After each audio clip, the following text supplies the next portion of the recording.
Origin Gens, welcome to UX, and this is the complete and utter collapse of Sudan.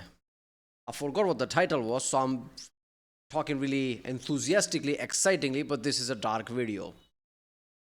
It starts with a dialogue called "It's a bit of a cliche," because trouble in Africa. Is that what it is?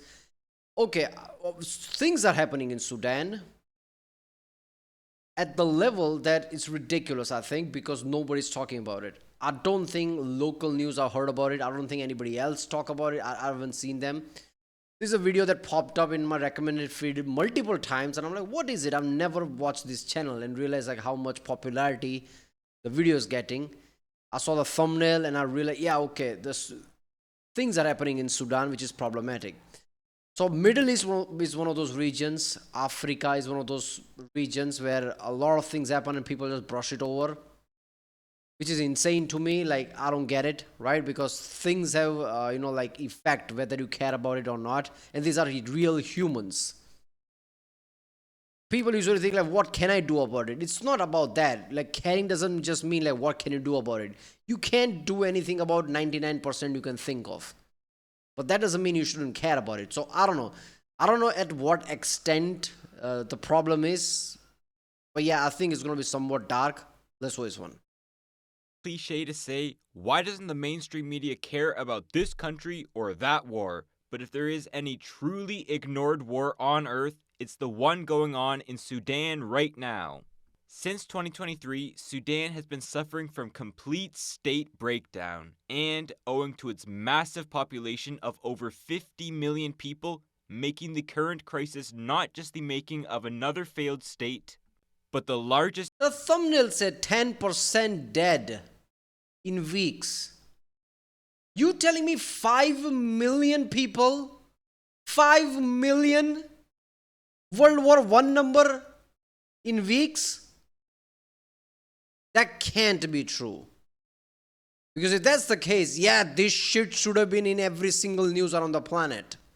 Every mainstream news. Humanitarian crisis on Earth. In 2025, it was the country with the highest number of people facing famine, of internal refugees, and the most mass death. Beating out, not to use another cliche, these wars you might be a little more familiar with. To fully understand the crisis, you need to understand how Sudan got to this point. But first, let me just try to share how awful Sudan's civil war is in under 6 minutes. Yeah. Civil war is one of those things where people just brush it over for some reason. It's like people want causes. What is the reason of this? Oh, another country is attacking another country. Then we're gonna pissed off about it. Russia invaded Ukraine. That's a problem. Why? Because Russia did it. A civil war inside a civil war. They're doing that to themselves. What does that even mean? There are two different entities inside the country, but two different entities with different goal, hurting people, and most people have no say in it. Is the pain and destruction any different than if another country invaded? I've seen that happening in Africa. Civil war, nobody cares. Like, really? Chain of events started when longtime dictator Omar al-Bashir was ousted after months of popular protests, triggered by economic collapse. Weighing into pressure, the armies called into the capital to defend him instead turned on him in April of 2019. They forced him out, giving the military power for a few months to go through a transitional phase. Of course. Two military sects held power together, the Sudanese Armed Forces and the Rapid Support Forces. In Far Cry 2, when you start, there are two militant forces that you can side with and do things with. This feels eerily similar. Military is gonna have a transitional period. Yeah, sure, it's gonna last infinity. Paramilitary and business empire which grew out of the Arab supremacist Janjaweed militia, which, by the way, translates in English to devils on horseback. The SAF was headed by Abdel al-Burhan, while the RSF was led by General Hamdam Dagalo, better known as Hemedti, also known to al-Bashir as my protector. His career has been made through helping the Sudanese government crush rebels, controlling Sudan's gold exports, and sucking up to the president. After the transitional government, the two men which ran these militaries, big surprise, vied for control of the country against each other, rapidly degenerating Sudan into a civil war which broke out in April 2023. The main disparity was over the creation of a joint army. Al-Burhan wanted it done by 2 years, while Hemedti wanted it done by 10. Naturally, they started shooting at each other to solve this debate. Now the SAF controls the east, Nile River, and coastline, posturing itself as the true government, while the RSF controls the west, including a region known as Darfur, launching a campaign for either total control of the country or to separate as its own state. The details aren't really hashed out yet. Darfur. Why do I know that name? Darfur. I don't know. The subsequent fighting has torn the social fabric of Sudan apart. At least 500,000 have died, with 15 million displaced, overwhelming refugee camps, and 25 million suffering from hunger as farms and food stockpiles are deliberately burned. In a country made up of 40% 25 million? 25 million? That's an insanely big number. 25 million is way too big of a number. Any European country you can think of, it would be hard to like. Are there 25 million in that country? Most European countries are like that.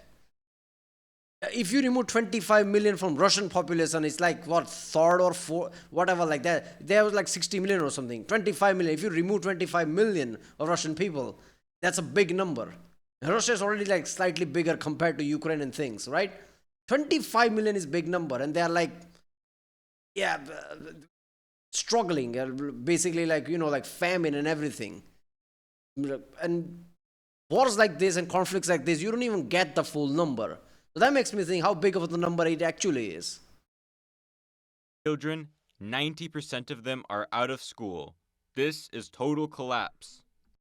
Sudan has seen many civil wars in its history, but none reaching into its major cities. This time around, Sudan's capital and cultural center, the Tri-City area of Khartoum, has seen clashes and airstrikes, so much so that Al-Burhan has had to flee to Port Sudan. When fighting couldn't be done between these groups, the army switched to civilians, indiscriminately bombing hospitals, schools, markets, and residential areas. Much of the fighting, though, is centered around... So you're telling me there are two militant groups and now they're actually attacking civilians. So that's not really civil war. That's hostile takeover of two militant parts. Shit like this is when, like, okay, maybe outside intervention is not such a bad thing, right? Like, generally you think about certain things and like let the people figure their own thing out. But places like this, you feel like, okay, if outside forces do intervene, whatever come of it can't be worse than what's happening right now. This is insane. Darfur, a notoriously arid land which has traditionally been Sudan's poorest region. There, the RSF has won victory after victory, receiving aid through a corridor it captured to East Libya. Sudan has had a troubled history of race relations. Many elites have declared Sudan an officially Arab Islamic country, sparking decades of unrest and conflict between them and the darker-skinned, mainly Christian people of the South, culminating in South Sudan's secession in 2011. Okay, I don't want to do religious war right now. But let's be honest, of all the fucking religion, there's only two religion. There's always had some bigger conflict and still resulting in issue right now. Like, just think of anything, right? It's usually Christianity versus Islam, or like at best Judaism versus Islam. Basically Abrahamic religions. Look at the Middle East, look at this. That's religious war is how it always ends, which pisses me off. In 2025, religious wars are happening, really? More recently, though, has been the government's and RSF's fight against the non-Arab inhabitants of Darfur, a place literally meaning home of the Fur. This is an ethnically mixed region of Fur, Masalit, and Zaghawa peoples, along with many nomadic Arab tribes, many of which moved in the 1980s. Tension in the region over land rights along with... Of course, I moved in 1980s. This is in proper Africa. How did Arab people get into proper Africa? Approval from the Bashir regime culminated in a genocide of the native Africans by Janjaweed forces in the 2000s. a scenario that since the most recent breakout of war has started again. Capturing Al-Fashir, which was a regional hub for the displaced people of Darfur, would mark a huge victory for the RSF. For 18 months, they sieged the city, cutting food and medical supplies, building a wall of dirt around the city, and shooting anybody who tried to escape. On October 27th, 2025, they finally captured it, starting what would become the bloodiest few weeks of the year. The mostly Arab soldiers went through the city, systematically torturing and killing all inhabitants over the age of 10. This is a group whose members call for the extermination of all black skins from Darfur, shouting that women will soon have Arab babies, and who've posted these atrocities all over social media.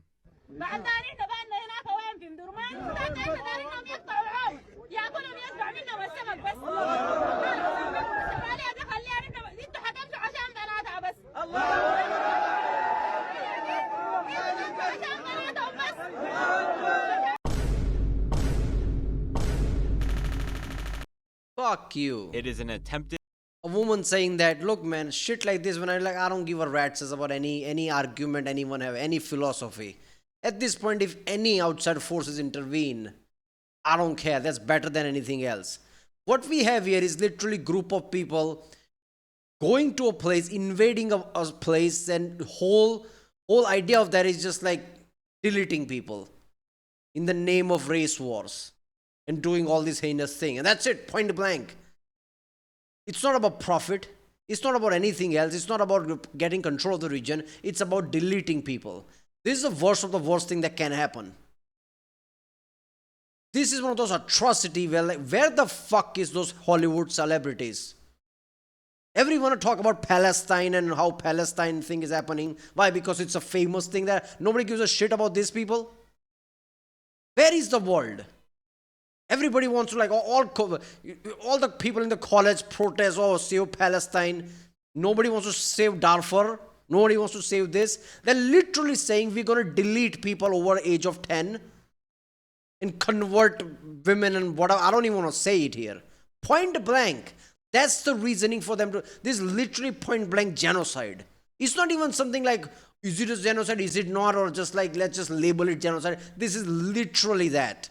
In the age of internet, in the age of social media, in 2025, and no one gives a shit about this. When I see things like this, any kind of uproar happens, I'm like, shut the fuck up. I don't care what uproar you have. You're selectively getting angry. I don't care about selective getting angry. You're angry about Palestine, you're angry about something else, you're angry about this, you're angry about that. I don't care.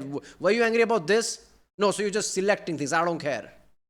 If you're going to pretend to be such a moral compass, then act like that. Don't select things. I'm going to be moral about this. Fuck that thing. You can't be like that. Ethnic cleansing of Darfur. Tens of thousands died with its capture, a fact only known because of the piles of bodies seen from satellite imagery. In a city of this size, that means at least a tenth were killed within weeks of its capture, a speed of mass death not seen in the modern world since the Rwandan genocide. Now, it is in all honesty more likely than not Sudan will collapse, at least. This is why I like the concept of, like, control your country. Make in your own country. Develop your country. Patriot rise up. Some level, I understand the level of, like, we have to do things ourselves in this country type of way. People need to rise up. Because shit like this happens, nobody gonna help you out. Imagine the people who went through this. Imagine the family member, they were just point blank deleted. Hoping, like, can someone help? Will someone help? We are surrounded by all this shit. No neighbor, nobody on the planet. Nobody's gonna care. Forget helping. Nobody's gonna care at the level that they'll even talk about it. Will be deleted and literally no one will care. How fucked up that is. This YouTube channel has more backbone and more spine than most mainstream things around the planet. When I started the video, I didn't realize I'm going to be pissed off at this level. But what the fuck? At least it will collapse in its current form, with the West either formally seceding like South Sudan or creating a shadow government that basically acts as its own country without going through the increasingly useless motions of trying to become a UN member state. How could a country get so bad to the point where nobody has the power to stop what will likely go down as one of the worst mass killings of If Putin and his army literally, without any reason, just wiped out a town in Ukraine, just point blank should put out a video that we are here to just delete these people and literally delete civilians, a country would nuke Russia. That's how bad that would be. But no one gives a shit about this. this decade? Modern Sudanese history has been a cycle of military rulers, people getting tired of them and their despotism, overthrowing them in popular riots, only to end up with another military ruler. This has happened for 3 cycles, making up 52 of the almost 70 years of independent history. These chunks were the rules of Ibrahim Aboud, Jafar Namiri, and Omar al-Bashir respectively, each with a couple guys after them in the transition phase to the next military government. Sudan's current crisis is over who gets to lead the 4th. The first 2 dictators basically had the same trajectories.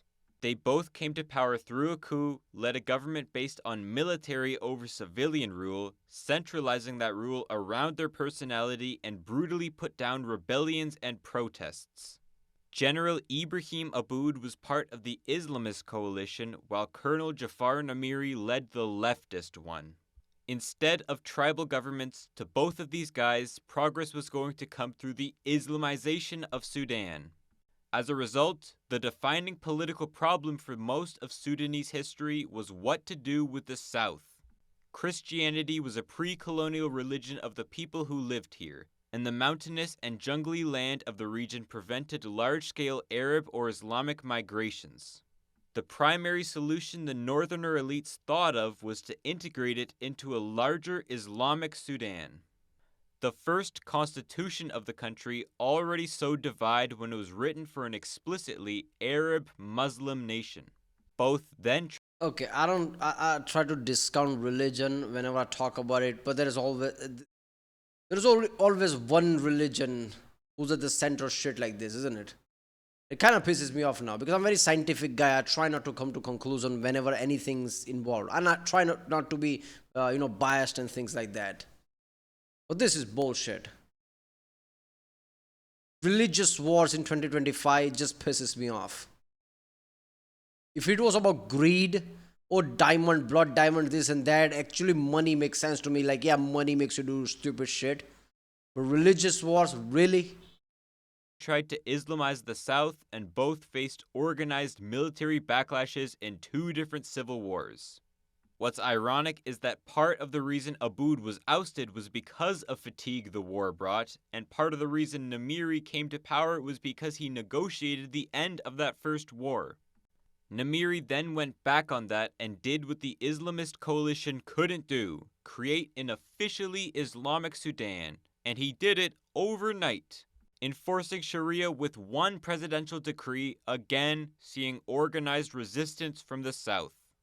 So for the first 5 or so decades of independent Sudanese history, the defining motivating force of the military governments was to keep the South in the country through mostly violent means, killings and burning villages. The waves of war would kill and expel millions. Mass killings which would be history defining for most other countries were just a part of the long history of these wars. What didn't help the peace was the discovery of oil in the south, which would represent a great help to the cotton-dependent nation. The national refinery to process it would be built near Khartoum, rather than in the south where it was originally planned for, and the main port to export in Port Sudan. So to get it here, a pipeline would have to be built across the country, keeping the south dependent on the north for economic growth, of which it saw almost none, since no oil was exported until the 2000s. Also planned was the Jonglei Canal project to transfer water from the marshy south upstream to the north. The government promised foreign investors Sudan would have a green revolution with this project, having more arable land than the rest of the Arab world combined. Southerners protested for the rights to their own oil revenue and water resources, so the government promised development projects for the South, none of which were kept. In fact, the entire canal project was scrapped when the conflict intensified. This second bout of fighting would begin. Yeah, this is the same thing that is happening in Pakistan, isn't it? With the Balochistan thing, this is basically that. Like China is building corridors, like they're basically taking things from that area, not really giving anything back. Literally, ethnic difference thing intensifies. Now, does that have anything to do with it? The ethnic differences? Maybe not. But if you have ethnic differences and you realize that you're taking from one side and getting profit from other, try to equalize things so ethnic tension doesn't rise. That's called common sense. Even ethnically, if everyone was same and you did that, people will be still pissed off. But if you have ethnic differences, you profit from that area, try to give them something back. Don't just take this from them just because it's one country and like you're going to be fine. Of course, there's going to be a divide. And then you can't really pull Pikachu face when people rises up and problem rises up from that. In the longest civil war in African history, ending in the breakup of the country. The main resistance was the Southern People's Liberation Movement and Army, led by John Garang. Originally, they wanted to found a new Sudan, which was secular, democratic, and socialist, and actually had some northerners who were opposed to Islamic rule join it. The government was able to convince America to fund its campaign against these socialist agitators, while their funds came from communist Ethiopia. But after decades of fighting, the SPLM started explicitly calling for separation from the North. What changed for them was the start of the third military cycle. Namiri was ousted in 1985. An ineffective administration couldn't keep power, only to be couped by the National Islamic Front. In charge, al-Turabi and al-Bashir. The new NIF government would do just as the others had done, continue fighting the South and crushing their political opponents.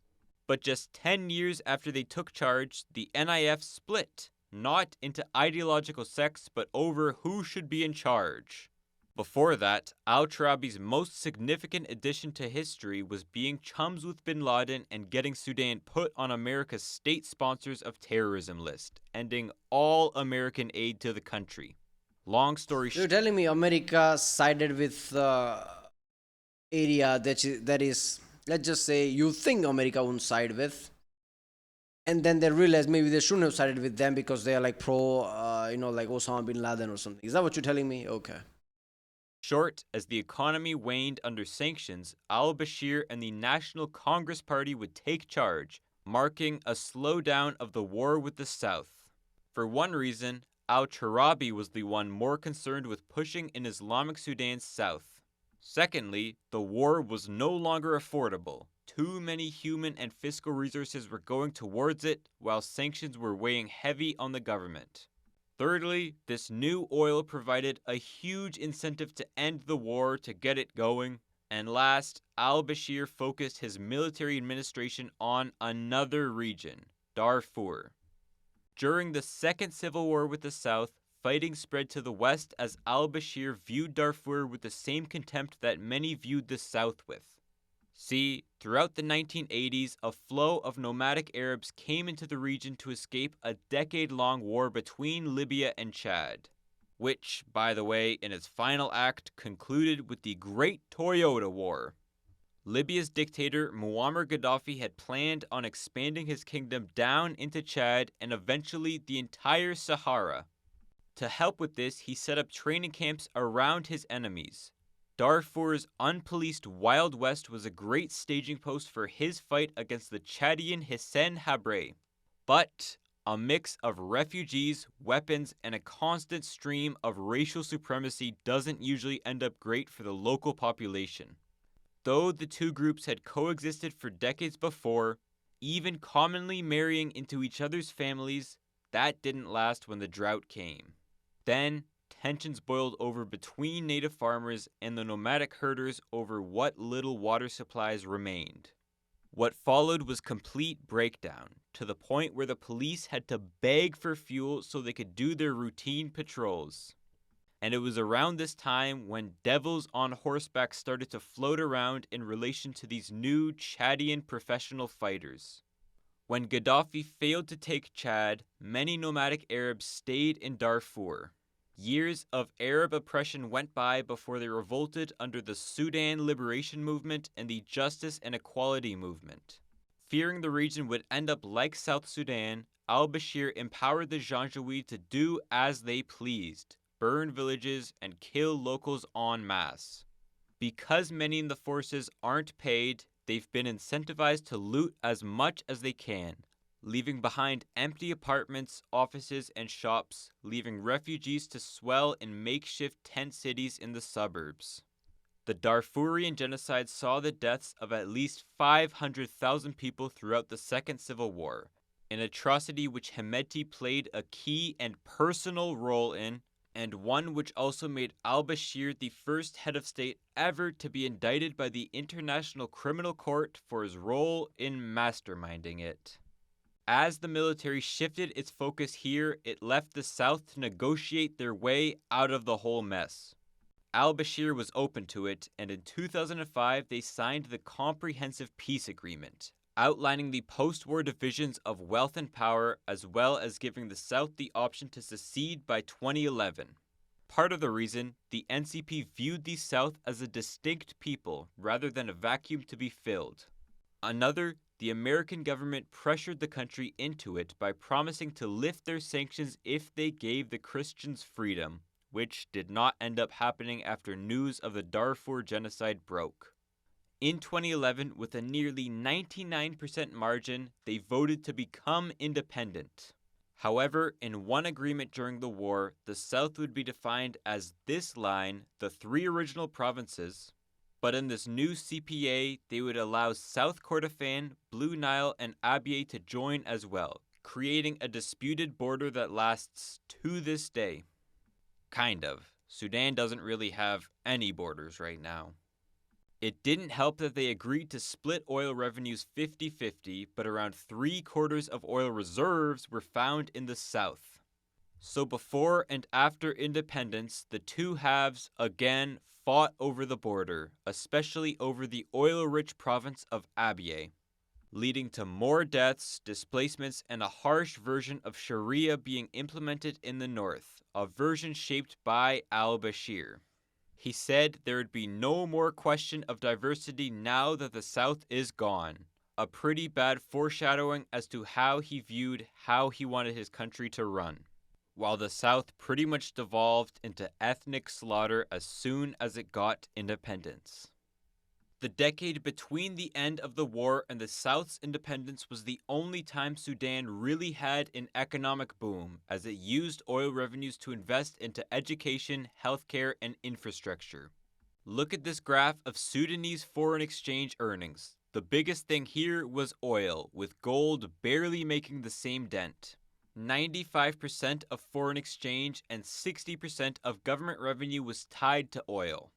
Al-Bashir had also built a patronage network based on this oil revenue. Again, see the crash. Where subsidies to basic goods were given to the Sudanese middle class, bribes and development projects were given to business and local elites, and funding to private security forces were all dependent on these fields. He also siphoned billions to overseas bank accounts for himself. Thus, after the Obviously. loss of this chunk in 2011, he was screwed. From its peak of $10 billion in 2010, foreign exchange earnings fell to around $300 million in 2016, 3% of what they were. Al-Bashir then tried to ramp up pipeline costs to Port Sudan, which the South Sudanese president responded with murder-suicide, ceasing to transport all oil through the pipe. When that was resolved and it really dawned on al-Bashir how little sources of foreign revenue he had left, he institutionalized the Janjaweed, rebranding them as the RSF and allowing them to do whatever they could to make money. He basically privatized this militia group. They exported soldiers to the Yemeni civil war to make some money, got into construction. How bad your country does that you allow looting and deleting people as profiting technique, and actually uses them as a militia just to make quick buck. This is like playing an RPG game and doing basic miscellaneous fetch quest for money. Really? How is that gonna work for long term? This is some next level shit, man. All this extremism, like, yeah, people getting completely screwed. Trading weapons, but most importantly, started gold production, especially after they captured the massive Jebel Amir gold mine in Darfur. Big shocker, this didn't replace Sudan's lost foreign exchange, and as an import-reliant country, losing their reserves would result in a, what we can say now, country-ending crisis. In 2018, his patronage network formally collapsed when he ended subsidies to bread and fuel, nearly tripling the price of food for the average person, starting the protests which ousted him, taking us back to where we started. The loss of South Sudan broke al-Bashir's patronage system and left a bloated military with nothing to do. Attempting layoffs would threaten the regime as many young, military-trained men would suddenly be out of work. To give you some perspective, roughly 70% of the government's spending went into the army or private security groups in 2016, while 2% went to education and 1% went to health spending. This is literally short vision. Spend in military, who cares about school, who cares about future? Oh my god, we have nothing left and we have a lot of angry soldiers around. What to do now? Throughout this whole thing, the RSF, likely seeing the writing on the walls, created their own streams of revenue to stay independent from the central government. A far ways from Hemedti's humble beginnings as a camel trader, he now controls the region's mines and oil refineries, cementing a literal business empire in the desert. Their most important connection is with the UAE, which is the world's hub of gold refining and trading. It's been reported that they've sold hundreds of millions of dollars worth of gold to the Emirates through Hemedti's family company Al Junaid, and that the Emirati government has funded the paramilitary with smuggled weapons and aid through the eastern Libyan corridor. Of course, they officially deny all of this, but the Emirati business interests in the country are too great. It's one of the biggest gold-producing regions on Earth, and by placing a bet on the RSF winning the war or seceding, they can keep growing their position as the world's gold superpower. You know how fucked up it is? There are so many gold there and still they're like poor as fuck. Cannot even afford basic things and people are getting deleted. But UAE makes a lot of fucking money through gold. This is fucked up, man. If the place was completely barren, didn't have any oil, didn't have any gold, was struggling, I'm like, yeah, that's just bad luck all around. That's not the case here. Things like this pretty common, like, exploitation is much higher and people are screwed completely. They also rely on Sudan for food imports, as it was an al-Bashir program to sell some of Sudan's farmland to many Middle Eastern powers for their own food security, seeing what a lack of it could lead to. Keeping Sudan semi-functioning is just in the interest of the Emirates. And according to some experts, if they withdrew tomorrow, there's a good chance the war would end real quick. Also involved in the war are Russia's Wagner Group, also betting on the RSF to win to protect gold supplies under the Mero Gold Company. And on the other side, Egypt, Saudi Arabia. This is literally the case of you're so little and like relatively big enough power are screwing you, and the biggest power on the planet don't really give a fuck that much. Mainstream don't care. Powers like America try to do something in the middle, like succeeded, fail, you would expect that. Most of the other powers and like people don't care that much. Semi-rich countries like Dubai and UAE is like exploiting it, and obviously Wagner is involved. People are getting deleted, no one cares. Obviously, extreme Islamic, like mentality kind of led to this, which is weird to me. Like there are 200 million Islamic people in India. Shit like this doesn't happen, right? Pakistan has less Islamic people than India, by the way. That's how big India's population is. Entire population of Pakistan is 150 million. Well, there are 200 million Islamic in India. Shit like this, like any kind of friction doesn't happen. Extremism doesn't happen. But anywhere else, it's just like, even like a lot of like kind of like Middle Eastern rich countries, you can see like, okay, it's relatively stable. Anywhere else, like, Islamic extremism starts, or Sharia law is here, yeah, you can always trace back conflict starting from there. Religious war, there you go. They have so much gold, they have so much oil. If they somehow like put shit aside and actually work, that country could have been like successful, but no. Just deleting people, and like that woman was saying it. Oh, their children's gonna be. Shut the fuck up, you idiot. Pisses me off. That clip pisses me off, man. You're a woman and you're saying all this shit. Arabia, Turkey, Iran, Ukraine, and the Russian government, who would all like to see some sort of stability in what they view as a geostrategically important region. Despite all their atrocities, the RSF still wants to project themselves as a force of democracy and peace to gain governing legitimacy in a world where you don't really have to go through these motions anymore. In 2025, the RSF came together to declare a government of peace and unity, drafting a constitution for what their new country may look like. And although there's not really another government on Earth who buys this delusion, basically sanctioned by the whole Western world, there's also not a government who really cares much to do anything about it. That's the problem, isn't it? All the shit happen. Americans like, yeah, Bush tried to do something, didn't happen. Western world is like, yeah, America's kind of our go-to. People of America tried to do something. Oh, by the way, this happened, that happened. Certain like Islamic and Christian countries split apart. Oh, by the way, a lot of people got deleted. There's Africa for you. What can you do? Okay, I'm gonna move on now. This is how dark world has gotten, especially after 2022, after the Russia-Ukraine thing. Every war popped up. From Middle East, Russia started with then Middle East and this. Everything is popping up, like even India, Pakistan, like, okay, we're going to try it for a few weeks. Why not? Who knows? That might restart tomorrow. What is happening to the world, man? The Indonesia thing happened just now. What the fuck? Indonesia? Yeah, something like that. I think something like that, right? Like some conflict there as well. I don't know, man. Meanwhile, sitting in the southern Nuba Mountains, a remnant of a past war can be found in a new form.